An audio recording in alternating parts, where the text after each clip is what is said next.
That's fine. Thank you.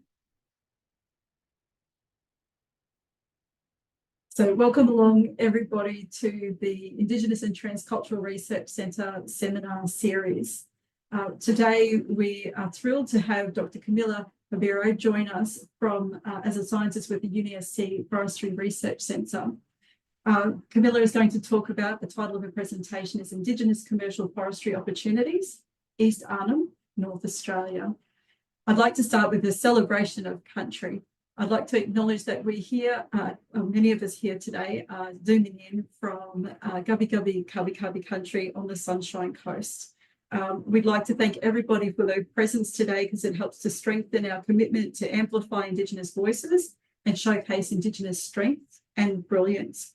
We're here today on beautiful and bountiful Gubbi Gubbi Kabi Kabi country, and it's important that we take this time to humbly acknowledge the Indigenous and traditional custodians of this land, elders past and present, and enduring connection to land, waterways and seas. And also to acknowledge that Aboriginal country, Gubbi Gubbi country, is also a place of deep learning, of listening, and of taking those learnings to enrich our everyday lives.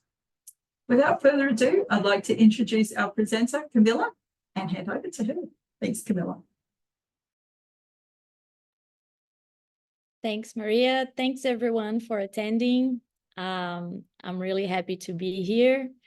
Thanks for the invitation. I'm just going to share my slides to start the presentation. So I guess I'll put in presentation mode. Can everyone see my slides? Yep, all good. Okay, cool. So as Maria presented, I'm a researcher at the Forest Research Institute. I sit under the Tropical Forest and People Research Center.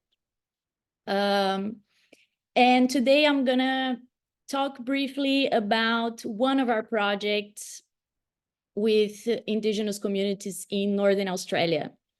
We're currently working with two projects. The first one is the Safeguarding Indigenous-led Forestry in Northern Australia. It's all about strengthening biosecurity with both plantations and native forests under Indigenous management. And it involves stakeholder mapping, identification of biosecurity threats, and the development of culturally appropriate biosecurity training. This could be maybe a topic for a future presentation. Who knows, maybe I can come back here and talk a bit more about this project. Today, the focus will be on the second project that we're working on, and it's actually been just finalized, but we are working towards a continuation of this project called Indigenous Commercial Forestry Opportunities. So this project, the main objective is to facilitate sustainable forest-based livelihood benefits for East Arnhem traditional owner and Indigenous communities.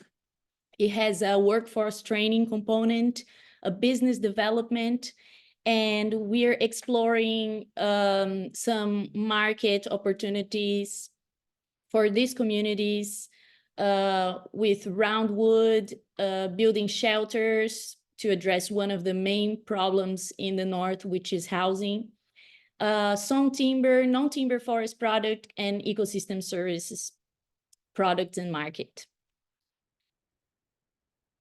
So today I'm gonna talk a bit about this Indigenous forestry product. I'm first gonna provide a bit of background context, sort of a justification of how the project came about and what it aims to address.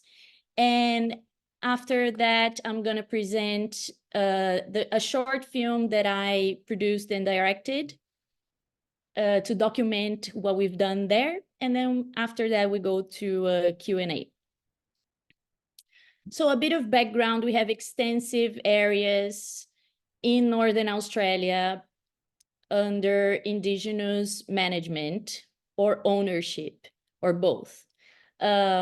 These areas are native forests, but there are also indigenous-led forestry businesses, plantations such as eucalypt species and also acacia, for example.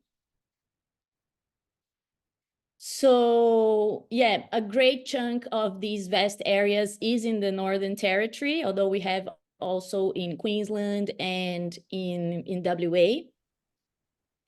And so these areas, as we all know, have a cultural importance, but they also have an environmental importance, not only for these communities, but for the country as a whole. As we all know, we need forests to be well kept and maintained for pretty much the survival of all of us. And so it's important that we develop sustainable ways of managing these forests while also promoting livelihood opportunities for the people that own and manage these lands. So it is under this context that the Commercial Forestry Opportunities Project came about. In East Arnhem, so the project happens precisely in East Arnhem, which is the easternmost part of the Northern Territory. In East Arnhem, there's currently a small but regionally and strategically important timber and forestry industry. There are communities and businesses that are interested in expanding and developing this commercial forestry, but currently there's limited ground truth data to support this industry development. And so this was the main reason why we decided to, along with the communities that are partners, to develop the commercial forestry project. Some of the key objectives are to understand traditional owners' interests and capacities in forestry, assess the commercial native forest resource, and develop value-added timber products. So one of our key partners in this project is the Gumaj Corporation. It is an indigenous-led forestry business that was born as a way to mitigate the mining impacts. As you probably have heard, in Northern Australia, there is a lot of mining operations, and the Gumaj Corporation had activities to salvage forest resources ahead of mining clearing. So without activities such as of the Gumaj Corporation, a lot of forest resources would be just burned and become smoke, and all these precious forest resources would be lost. So that's how they started. And this is pretty much a bit over 2 decades ago. And the Gumaj corporate, the forestry activities expanded. And now it is foreseen that the mining operations are going to end in the next 5 to 10 years. But the Gumaj want to continue their forestry operations. And so now they are looking at how the regional communities can still continue to contribute to the Gumaj Corporation business in a, of course, sustainable forestry way. So they are a successful small-scale indigenous forestry businesses, and they are one of the main characters of the short film we're gonna watch shortly. As I told previously, these native forests have great potential. Currently, what the Gumaj Corporation benefit from these native forests by providing employment and training to the communities, especially the youth over there. Also local housing products. So there is as I mentioned before, there's a great housing problem in the Northern Territory, and the GUMAJ helps address that by replacing importing timber from other places. So now they use local sources to build their own houses. And there's also specialty timber as well. Other benefits from these native forests is that they are closely interlinked with the cultural aspects of these communities. They also they also produce art and culturally important products. For the smaller trees that don't really work for sawn timber, there are also other opportunities such as roundwood, and there's also ecosystem services that these native forests provide. So how we started the project. The project lasted for 3 years, but it really started much before that. We had at least a 2-year consultation FPIC process that we conducted with the communities. A few of our project members have relationships and connections with the local communities for over 20 years. So it's not really like a project that we just arrived there and like, hey, you agree, okay? Right. No, we took our time to talk to the communities, explain what we would like to develop, hear their needs, what they would like to get from their native forests. And so through at least a couple of years of a free, prior, informed consent process, we developed the project proposal, and then we wrote together the project proposal, which is jointly funded by industry and the Australian government.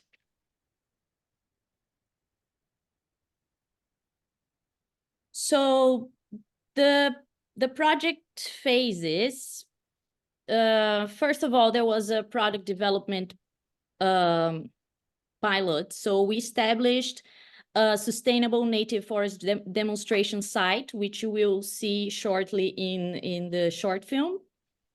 Then also part of this phase was exploring manufactured value-added timber products. And we also conducted a market testing and workshops of these to assess market for these products. The second part was traditional owner engagement. So even after the FPIC prior process, we kept consulting and updating the goals and the objectives of the project. And we shared information and identified opportunities with the involved communities. The third part of the project was conducting a desktop analysis and field surveys to do a forest inventory to see what is it that we had in these forests. And then this, of course, involved developing forest assessment tools. So there was an app that we developed, and the youth was paid to learn and conduct the forest resource assessment. And then the fourth part is the Indigenous community capacity building, which is implementing forestry workforce and business development initiatives, provide technical training, and linked communities with partners. So it's been a long road, a 3-year project. We had many, we were very happy with some of the achievements. The first one is that all the findings of the project are now being implemented by the Gumaj Corporation. So in the next 6 months, they will work on implementing the recommendations and the findings of our project.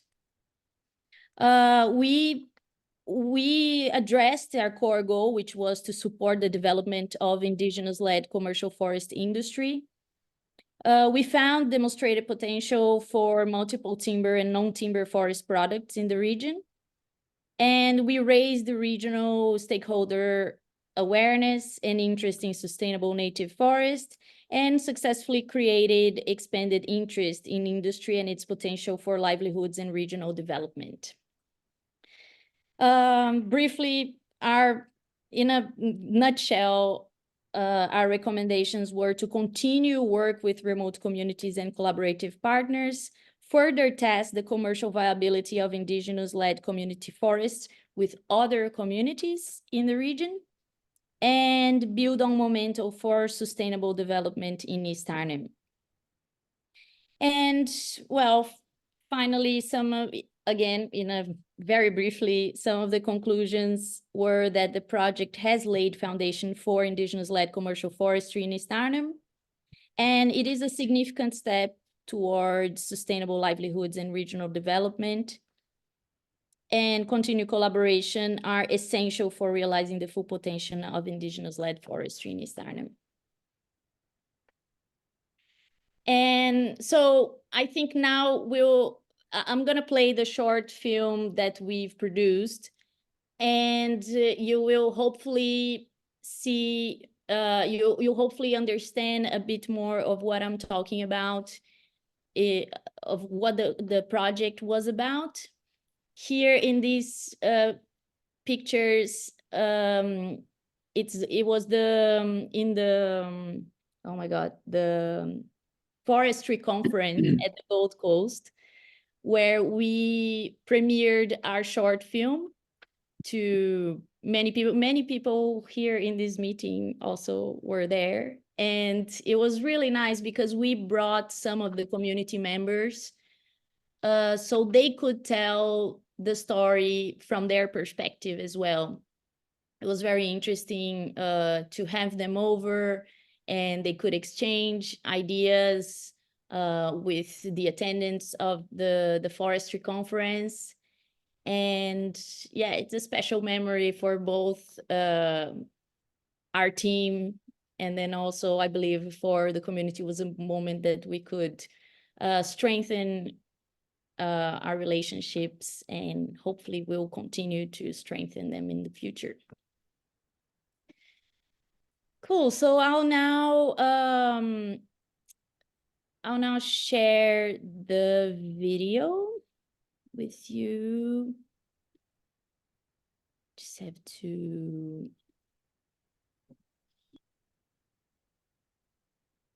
to make sure that I shared the video file.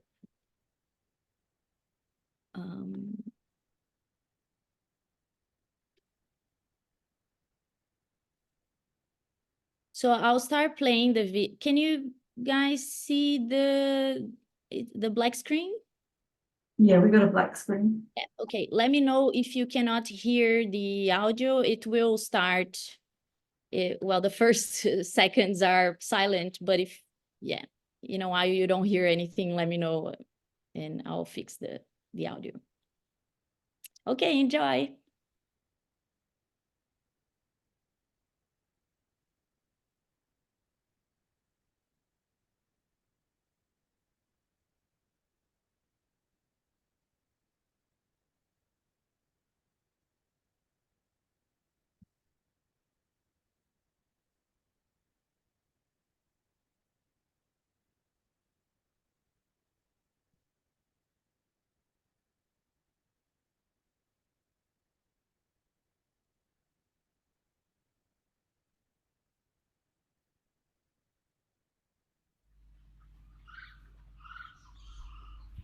Yo, aranya aku bal-balu, yun pingo.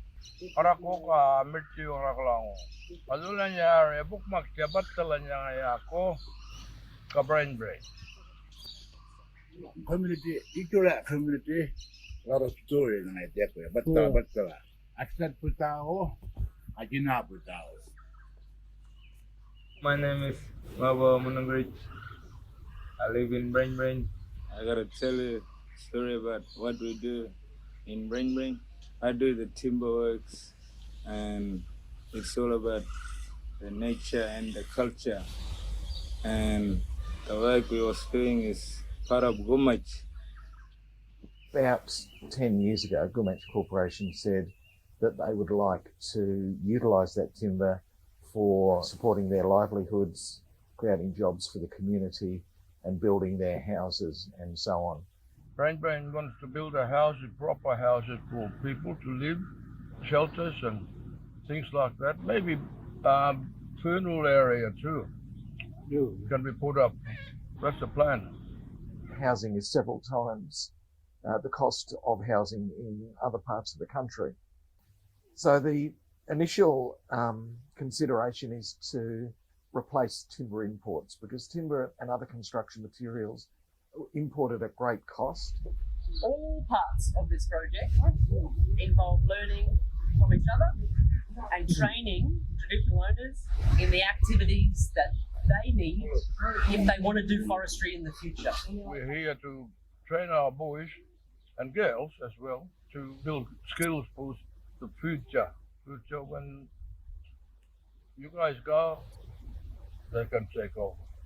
We took the Balanda map to Brain and showed the trees, the land, to let them see what was the plan, and it's happening now. Key part of the project was also to demonstrate what selective sustainable forest harvest operations are and how that can be used to complement traditional forest management. And this site was to show the Brand traditional owners what forestry was, what forestry activities were, and it was also for Brand traditional owners to show us Balanda what traditional owner forest practices were. So they identified an area, the leaders at Brand for a demonstration site that didn't have any cultural important sites within it, no sacred sites, etc. The major part of this project is two-way learning, listening, sharing ideas and practices between Balanda and Moura. Help jauh anak Bruna, kalau anak Bruna help nang alam lebih tayo. Rabangnya anak Bruna kita uruna. The two ways, yeah. Some from Balanda, some from Moura. Good team, man. Working together. The traditional owners told us what kinds of products are in the forest, like sugar bags, medicine, animals, and cultural and important places. So we learned and listened to each other.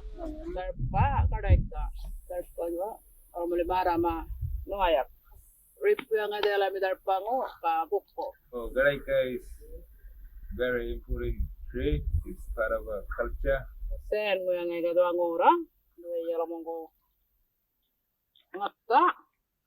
Matta la yau yun.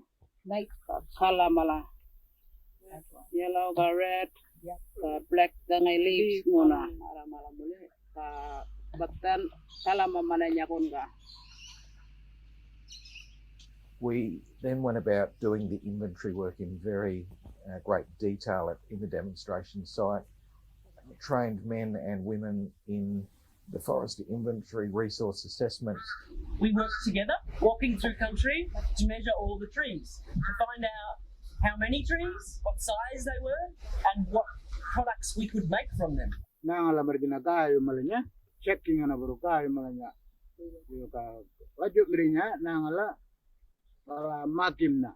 Yung ngayon yung laduk mat tu kadal tumulayan spray biar mat mirala. Awal girls punya ka have poised together and bro then measuring number. And he tested me, like asking me, what do you reckon, how many can we get poles from this tree and that sort of things, you know? We cut certain trees and that's what we want to take, but we leave the other trees alone. It must be stressed that the harvest of trees from areas needs to be identified by the traditional owners who speak for that country and confirm on a free, prior and informed consent basis that that is the area they want to harvest from, and monitor and evaluate, certify and ensure for future generations it can supply all of the needs of those communities. And then at the sawmill, young men like Babo, Namatuma, Samuel, Mariella, David, Marlon, Nabiki were shown how to use the sawmill and to understand what kinds of products were in that log. They worked together with the bounder to cut the timber from country. The favorite part was working with the sawmill guy and the chainsaw guy. I learned from them how to do the heights, how to do cut properly with the chainsaw, and how to look after the chainsaw. He taught me everything. Oni ola sawmill kang la di palay. Dua look guy malanya 1, 2, 3, and that's where I sawmill nya la mira. Turun na berurang kuluk turun na malanya tipung lo. After that finished yang I timbers malanya. Oni kuluk turun nya tapir kunanya. Tot bang la tipung lo ka bala kuluk na line up. Pile. The next part of that demonstration was the men worked with other Ballender men and they built a beautiful shelter and they learned carpentry and building, cutting and sawing and levelling the floors, the posts and the roof. Kakai patala miri uni tara ada miri uni wala first dan nira ada miri kawaya underneath cement. After that wala ni mal alak malaga malanya. Apa ni ngunya ka boot na kuruna. Apa ni ngunya wala ni ka ngapal kandal kuruna kai malanya mal alak malaga dira bili na kuruna ngunya. Apa ni ngunya wala ni air na ngala. And after that last wala ni dan na tarik nana buruna bala ana buruna ngal na dola na ni nya waratnya. So yeah, that was part of learning for me too. After punita yang ini shelter, different pieces temalnya ni punya kakuna irna, yang use na kalpu primal, wala girls to use back pingui, no aku.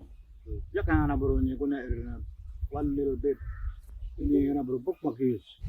No waste, just like when you have a wallaby, don't waste it. All use it all. It's all special, all from country. Women harvested bark from the fallen trees and they produce that as an art product in the traditional way with burning the bark and flattening it over a period of time and then selling that to the art centre in Yirrkala. The art centre director, who's extremely knowledgeable of these things, was praising the preparation of the bark, and it was a very high value product compared to some of the bark that he purchases from other suppliers in the region. Bereka is like paper to us, because when we write, the art we do, it tells the story about the land, the trees, and about us, what's underneath the roots, that people who was here for a long time. So there were lots of products that were cut and harvested to demonstrate the proof of concept and how you can marry the two knowledge sources and management practices together. I think the highlight of the project includes the collaboration between traditional owners and the research team, the sharing of knowledge and exploring ways that Indigenous people in those regions can develop sustainable livelihoods, maintain culture and traditional practice long into the future. After many discussions and a lot of listening, lots of yarning about what traditional owners want from their homeland, we know jobs here on country, opportunities for young people to come back and live here, and jobs for men and women, old and young, for all the year is a little bit of forestry and then some managing country for other values. These other values in Dalindal is called ecosystem services. They're increasingly being assessed around the world for generating payments for the management of those services to then essentially offset the impacts that humans are making elsewhere. It's the same thing that traditional owners have been doing for thousands of years. Managing your country for you and for your children and the next generation. For healthy forests, healthy animals, and bush foods. And we wanted to make sure that the livelihood support included opportunities for men, for women, for youth, and then also for elders to pass on traditional knowledge and practice, which also by default helps keep the language alive, which of course is a strong part of cultural activities. You know, we use the mobile app for the forest inventory. So when you go walking for sugar bag in the mobile phone, you record how many sugar bags you saw, or how many wallabies, or how many bush medicines.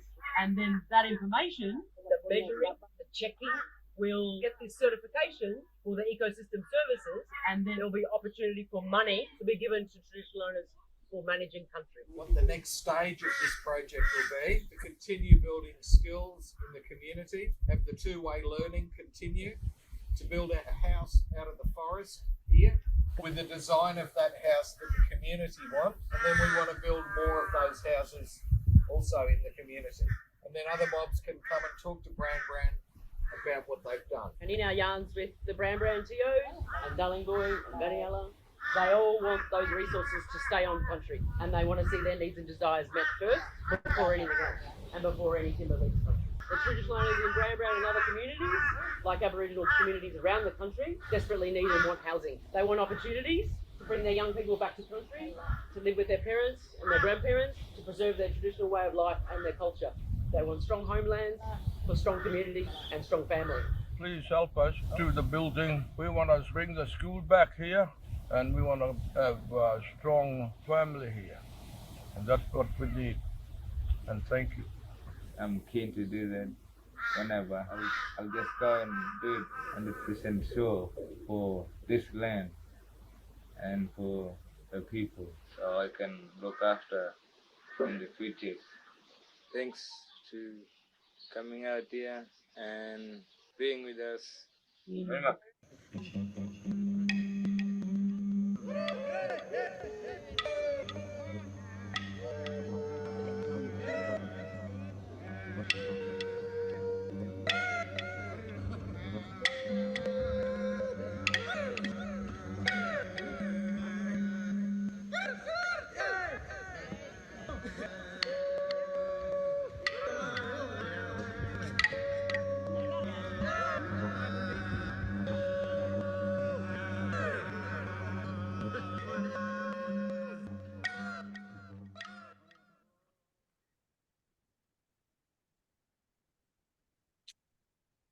Okay. So this is what I had to show you guys. I hope you enjoyed the video and the presentation. And now we're open for Q&A. Thanks for the I submit.